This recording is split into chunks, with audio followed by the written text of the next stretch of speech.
Saya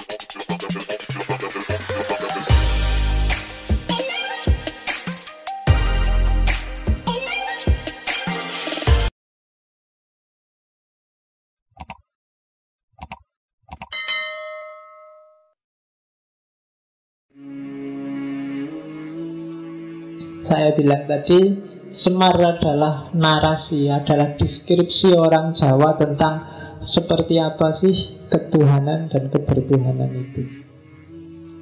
Kita awali dari namanya, Semar. Yes, sebenarnya kata-katanya jelas dari kata-kata samar. Nama aslinya kan Ismoyo, karena memang dia Maya. Bandingkan dengan Betoro Guru.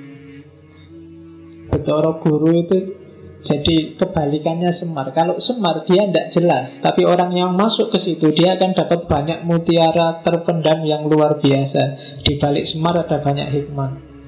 Kebalikannya Betoro Guru. Kalau Betoro Guru saudaranya itu kan gelarnya Manik Moyo. Manik Moyo, manik itu mutiara.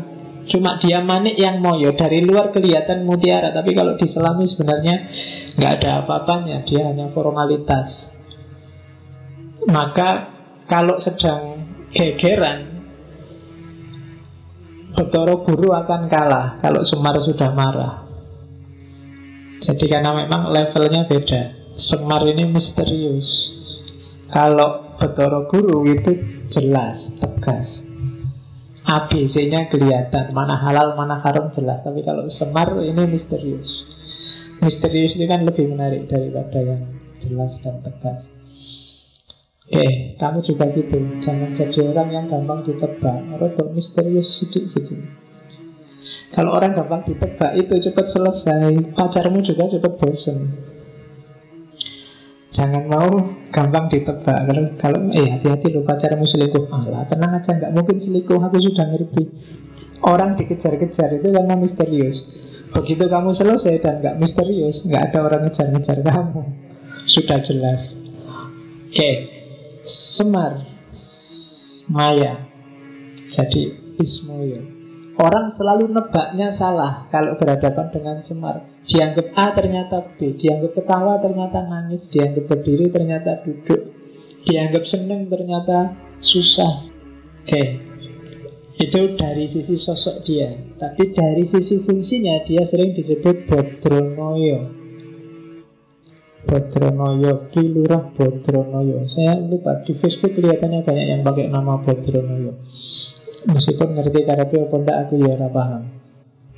Jadi Bodronoyo itu dari kata-kata bodro, bebodro. Bebodro itu membangun dari bawah, dari pondasi. Kalau noyo kebalikannya, utusan dari atas. Jadi Semar adalah sosok yang dari atas ke bawah sekaligus dari bawah ke atas. Dia membangun dunia, tapi hakikatnya dia bukan orang bawah, tapi orang atas. Jadi dia ini utusan sekaligus orang biasa. Dia ini berusaha sendiri sekaligus dibantu dari atas.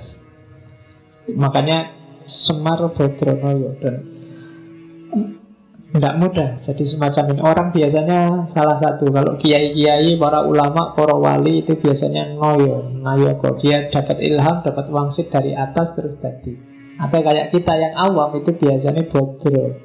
Kita dari bawah, belajar sendiri, nyari hikmah sendiri, sinau sendiri. Tapi kalau Semar dua-duanya. Dalam banyak cerita bahkan Semar nantang kahyangan. Itu kan nantang yang atas. Namanya akan disebut Semar Gugat. Jadi Semar Gugat itu Semar tidak terima kalau ada skenario dari para pimpinan, dalam tanda petik termasuk Betoro Guru yang di kahyangan, yang tidak adil. Kalau dia sudah merasa semacam itu, biasanya terus dia melakukan gugat. Kalau Semar sudah gugat, nggak ada yang berani ngelawan. Dan itu biasanya personifikasi terus sama orang-orang sini ditafsirkan kalau ada rakyat marah dan demo, itu versi Semar yang gugat, orang kecil yang marah. Tapi sebenarnya Semar nggak sekedar orang kecil, dia orang kecil sekaligus orang besar. Dia dari bawah sekaligus dari atas. Itu filosofi namanya Semar. Dan sampai di level ini sebenarnya ini sudah kecanggihan ramuannya para wali untuk menyatukan di satu sosok sekaligus seorang filosof sekaligus seorang wali. Itu agak berat. Bodronoyo. Kalau dalam tradisi Persia kan ada beberapa filosof yang sekaligus wali. Filosof ketika berhadapan dengan manusia di hadapan Allah dia seorang wali. Ya mungkin kenal model-model Ibnu Arabi, Jalaluddin Rumi dan kawan-kawan. Itu bisa digelari Bodronoyo.